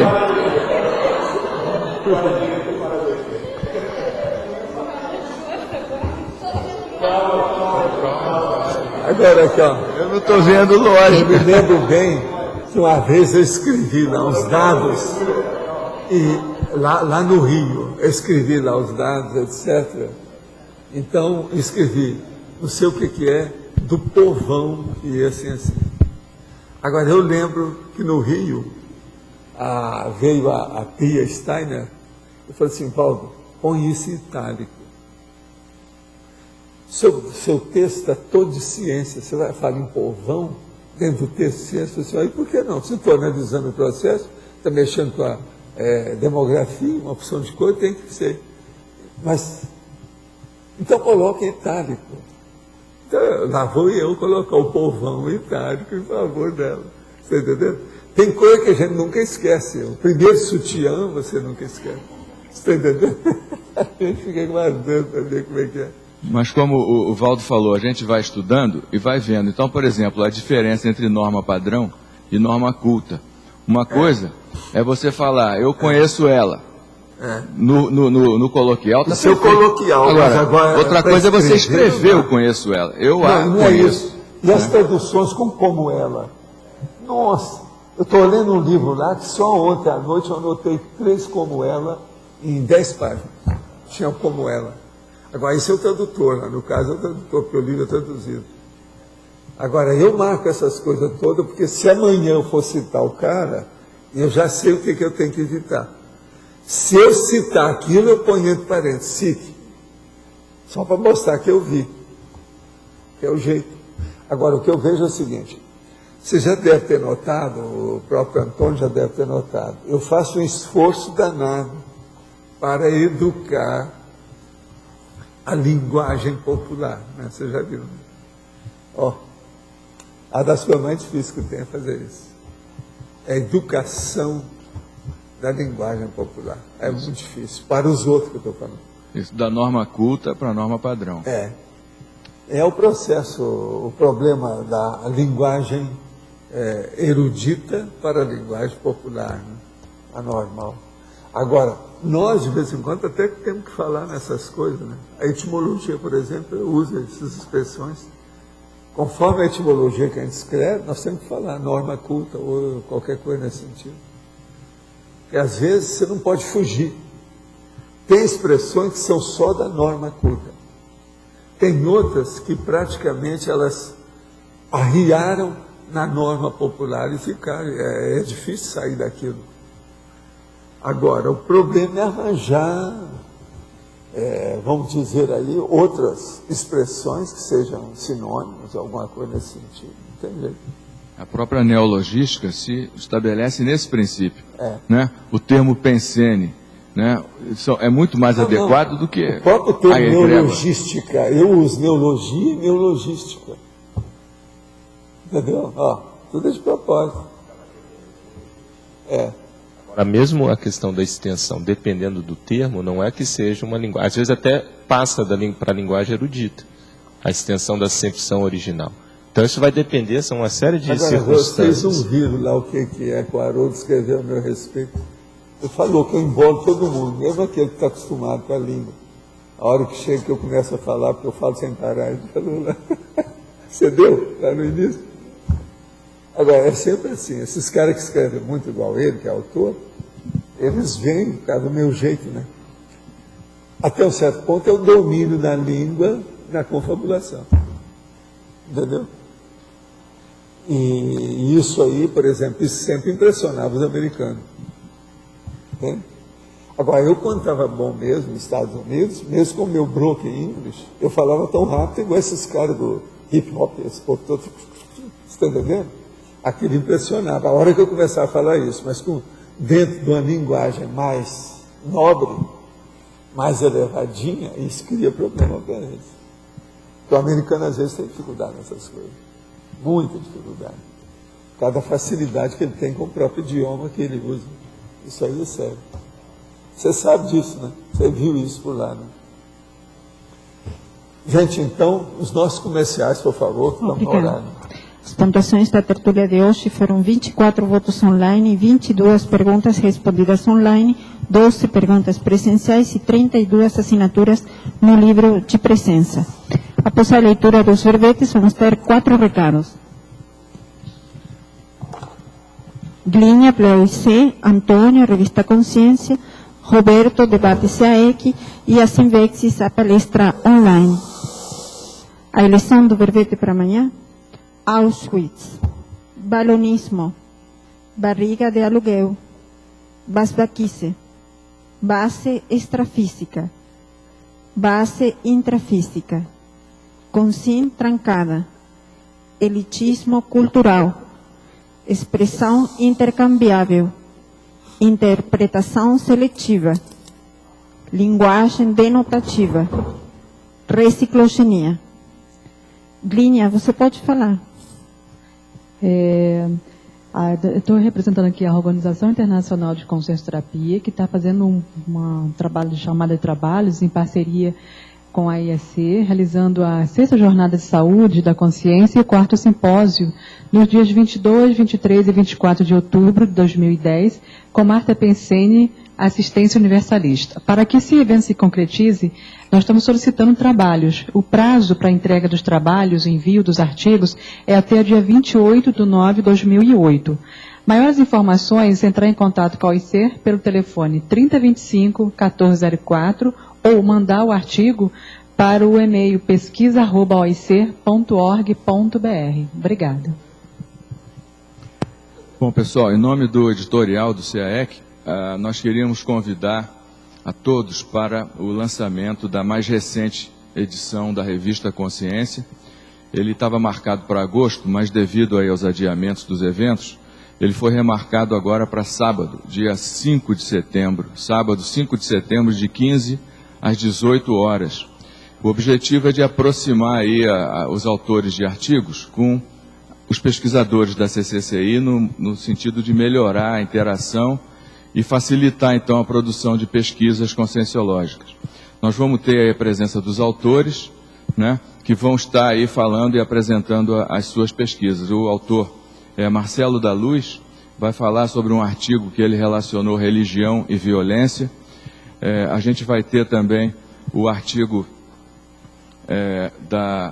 do Celso Fior, que ele relaciona impontualidade na CCCI. Tem um artigo do Júlio Garcia sobre interesses, conflito de interesses, e também um artigo na área de consciencioterapia da Lilian Zolé sobre labilidade parapsíquica. Outros relatos que também compõem aí a edição é da Julieta lá, a respeito da assistência que foi prestada lá na Expo Consciência, e o Edi Dal Bosco lá de Porto Alegre, que ele fala da cadela, que ele conviveu com 18 anos, e as experiências depois da dessoma desse animal. Conclui-se lá a edição com uma carta do Ronald Freire a respeito da metodologia na conscienciologia. Então, todos esses trabalhos vão estar sendo apresentados e o objetivo, então, é fazer esse debate sobre esses temas, motivando aí as pessoas a produzirem seus artigos de pesquisa. Então, sábado, dia 5, de 15 às 18 horas. Obrigado. Só lembrar vocês que hoje teremos debate às 15 horas. Estaremos tratando o tema investigação da natureza pelas sincronicidades e a relação com a pesquisa retrocognitiva.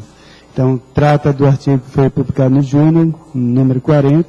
Então, quem já leu, quiser discutir, trocar ideias sobre essa metodologia de pesquisa, estaremos lá no salão, o Salão da Dinâmica, a partir das 15 horas.